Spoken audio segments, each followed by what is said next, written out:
Zelensky के देश पर ऐसा हमला हुआ जिसने तोड़ दिया यूक्रेन में हमले का रिकॉर्ड। इसीलिए ऐसा कहा जा रहा है कि यूक्रेन पर सबसे बड़ा प्रहार हुआ है। रविवार को यूक्रेन के सुमी शहर पर 2 बैलिस्टिक मिसाइल गिरी।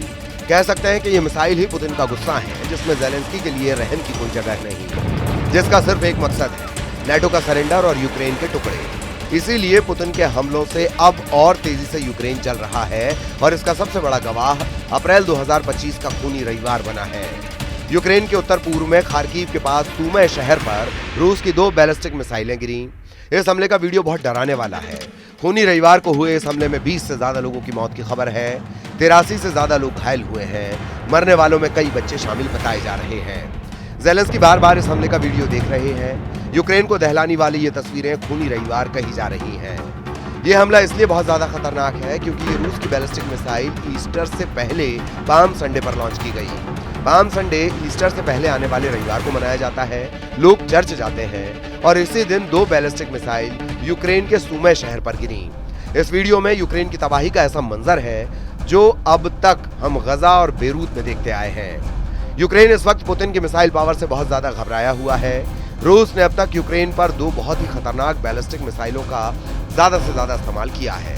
पहली है पुतिन की सबसे सटीक माने जाने वाली इस्कंदर M बैलिस्टिक मिसाइल, जिसकी रेंज 500 किलोमीटर है। यूक्रेन का दावा है कि पुतिन इस मिसाइल को क्लस्टर बम से लैस कर रहे हैं ताकि ज्यादा से ज्यादा नुकसान हो। ये 1 सेकंड में 2000 मीटर की रफ्तार से हमला करती है, यानी इसको रोकना किसी भी मामूली एयर डिफेंस के लिए नामुमकिन है। दूसरी मिसाइल है तोचका, जो बॉर्डर के आसपास के इलाकों पर इस्तेमाल की जा रही है। ये टैक्टिकल बैलिस्टिक मिसाइल है जिसकी रेंज 120 किलोमीटर है। ये मिसाइल 1800 मीटर प्रति सेकंड की रफ्तार से हमला करती है। ज़ेलेंस्की का इल्जाम है कि रूस बैलिस्टिक मिसाइल में क्लस्टर वॉरहेड का इस्तेमाल कर रहा है ताकि मिसाइल छोटे दायरे में नहीं बल्कि बड़े इलाके में ज्यादा से ज्यादा तबाही मचाए। 13 अप्रैल को सुमी पर हमले से एक दिन पहले रूस ने यूक्रेन की राजधानी कीव को भी बड़ा टारगेट बनाया। यह आग उसी हमले का नतीजा है। पुतिन बताना चाहते हैं कि उनके पास यूक्रेन पर हमला करने के लिए हथियारों की कोई कमी नहीं और रूस का अटैक जारी रहेगा, यूक्रेन जलता रहेगा। 12 अप्रैल को पुतिन की फोर्स ने राजधानी कीव पर 88 ड्रोन से हमला किया। ज़ेलेंस्की का दावा है कि 88 में से 56 ड्रोन मार गिराए गए, जबकि 24 को एंटी ड्रोन सिस्टम ने भटका दिया, यानी बाकी बचे 8 ड्रोन कीव में जा गिरे।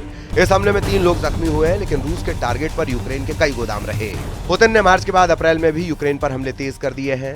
पुतिन अब कोई रियायत नहीं देना चाहते। अब तक यूक्रेन और रूस के बीच सीज फायर की कोशिश पूरी तरह फेल रही है और इस तरह के हमले बता रहे हैं कि पुतिन अब पीछे हटने वाले नहीं।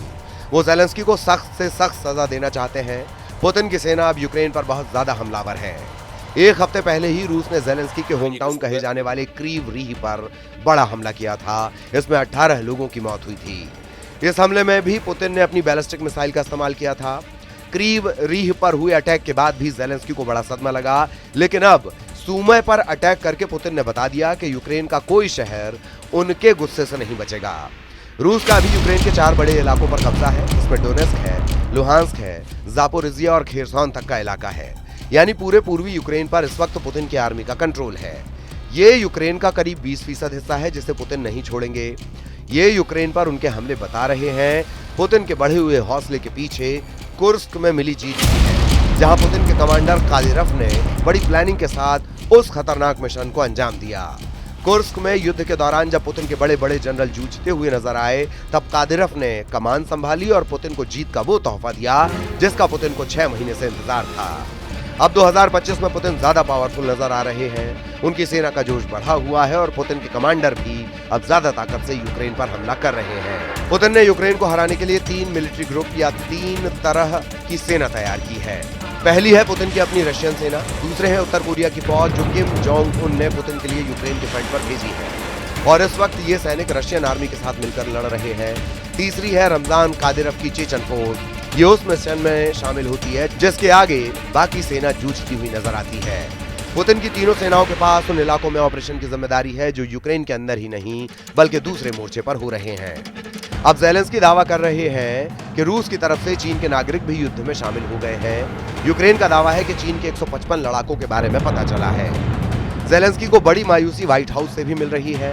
डोनाल्ड ट्रंप के विशेष दूत स्टीव विटकॉफ पुतिन से मिल चुके हैं। दोनों की मुलाकात 4 घंटे तक चली और अब पुतिन की तरफ से बताया जा रहा है ऑल इज वेल।